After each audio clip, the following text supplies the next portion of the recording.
Assalamualaikum warahmatullahi wabarakatuh, sahabatku para petani sawit, apa kabar? Semoga kalian selalu dalam keadaan sehat walafiat dan selalu dalam lindungan Tuhan yang Maha Kuasa tentunya, amin. Teman-teman, pada video kali ini saya akan sharing mengenai efek apa yang akan ditimbulkan ketika kita melakukan pemupukan berlebihan. Jadi yang akan kita bahas terkhusus pupuk urea, teman-teman. Sebenarnya pupuk apapun sama saja efeknya, namun kita spesifikasikan ke urea supaya lebih mudah pembahasannya. Nanti kita akan bahas pupuk-pupuk yang lain. Jadi teman-teman, memang bukan rahasia umum bahwa kita tanam sawit harus melakukan pemupukan yang optimal supaya bisa mendapatkan hasil yang maksimal. Nah, seperti pohon yang di depan kita ini lumayan buahnya, berbuah lebat, batangnya juga cukup besar, BJR-nya besar juga, berat TBS-nya juga lumayan berat, teman-teman. Janjangannya juga besar dan full, teman-teman. Bersusun 3, itu di atasnya masih ada lagi bunga betina yang memang belum berisi buah, tapi itu sudah ada calonnya bakal jadi buah. Dan ini kelilingnya ini 8 kali 3 berarti sudah berapa itu, teman-teman? 24 janjang. Ini bisa kita panen dalam 1 tahun ini, teman-teman. Bahkan ya kalau sekali turun 3-4 mungkin beberapa kali rotasi juga bisa sekali turun 2 janjang 3 janjang. Nah, sawit yang seperti inilah yang kita harapkan sehingga kita bisa bermimpi bahwa kita bisa sejahtera di dalam berkebun kelapa sawit, bisa mensejahterakan keluarga kita. Itu, teman-teman, maaf. Jadi dalam prosesnya itu tidak gampang, teman-teman. Ada pengorbanan, ada perjuangan, dan ada kerja keras serta semangat yang tidak boleh kendor. Salah satunya adalah masalah pemupukan. Pemupukan ini wajib dilakukan, teman-teman, karena kita tanam sawit tanpa melakukan pemupukan maka hasilnya ya bisa dikatakan bukan rahasia umum, teman-teman ya. Itu akan menghasilkan produktivitas yang rendah. Itu sudah menjadi rahasia umum. Jadi no perdebatan bahwa sawit saya tidak dipupuk bisa menghasilkan buah yang lebat. Mungkin keadaan dari kondisi lahan teman-teman itu memang sudah subur sehingga unsur haranya itu memang cukup melimpah di sana. Jadi setiap lahan itu tidak bisa dibandingkan satu sama lainnya. Itu pasti berbeda-beda keadaannya. Nah, sebagian besar umumnya bahwa sawit itu memang memerlukan pemupukan yang optimal, terutama pupuk kimia, teman-teman ya. Namun nanti diimbangi juga dengan pupuk organik dan lain sebagainya. Jadi pupuk urea ini juga sangat penting untuk tumbuh kembang kelapa sawit. Salah satunya adalah untuk melakukan fotosintesis, kemudian pembentukan sel-sel batang, sel daun, sel buah, dan lain sebagainya. Jadi lumayan cukup penting, teman-teman.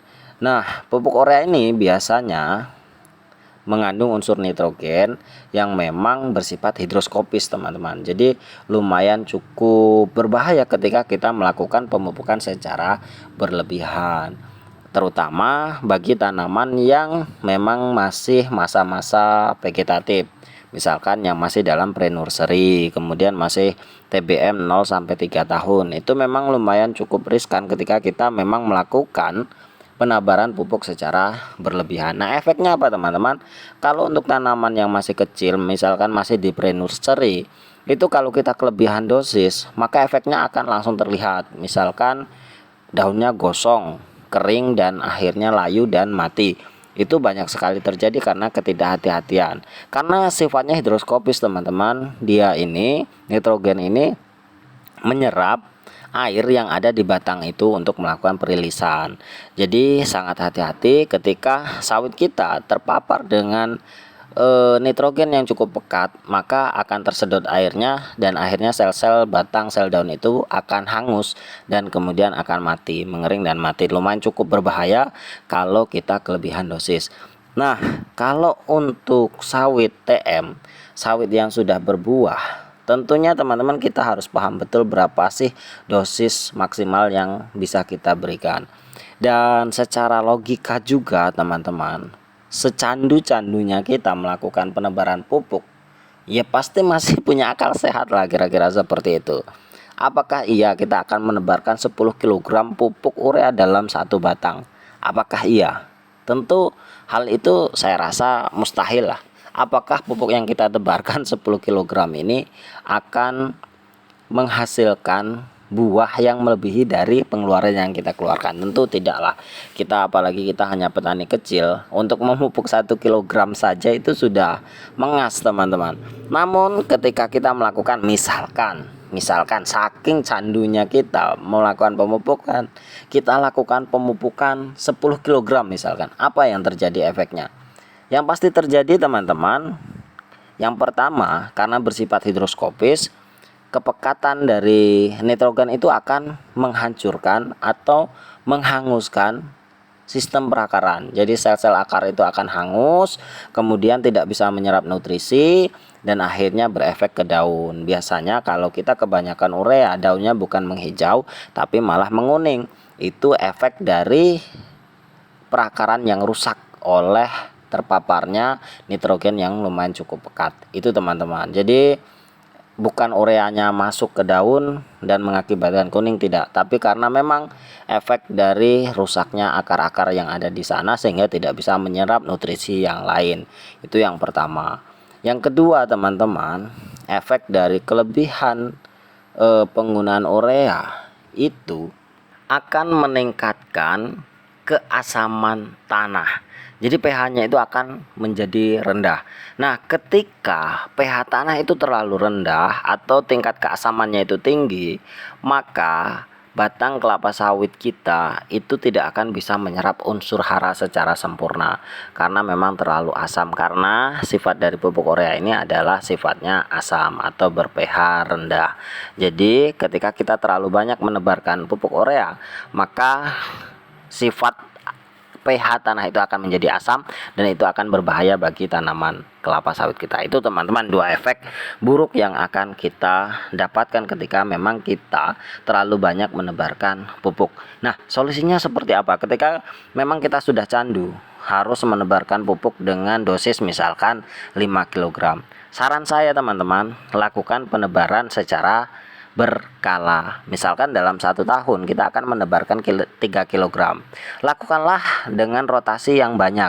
Misalkan kalau selalu saya sarankan teman-teman, saya sarankan bahwa kita harus melakukan pemupukan setiap bulan dengan rotasi pupuk yang berbeda-beda. Karena keseimbangan unsur hara itu lumayan penting untuk diberikan kepada tanaman kelapa sawit kita. Sawit itu tidak bisa hanya diberikan urea saja, diberikan KCl saja, itu tidak bisa. Harus 4 unsur hara itu terpenuhi teman-teman.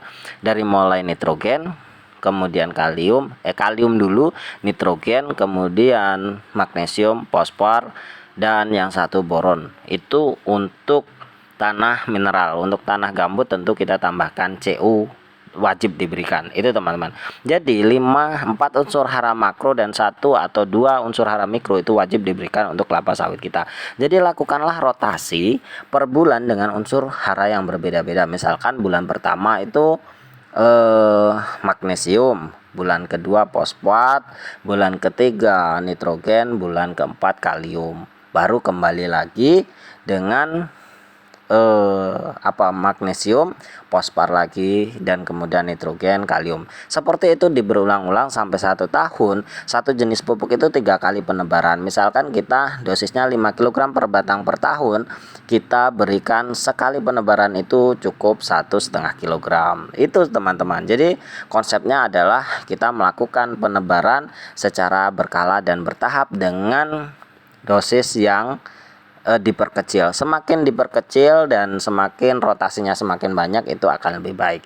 Jadi selalu saya sarankan kepada teman-teman bahwa kita lebih baik melakukan pemupukan secara rutin setiap bulan dengan dosis yang kecil daripada kita melakukan pemupukan dengan dosis yang cukup besar namun hanya dilakukan 1 kali. Karena yang pertama, efek dari penggunaan pupuk kimia itu akan sangat terasa ketika kita melakukan penebaran dengan jumlah yang cukup besar. Yang kedua tentunya ya masalah biaya, rotasi, dan tenaga. Itu teman-teman. Mungkin hanya ini, semoga bermanfaat. Terima kasih atas perhatiannya. Wassalamualaikum warahmatullahi wabarakatuh.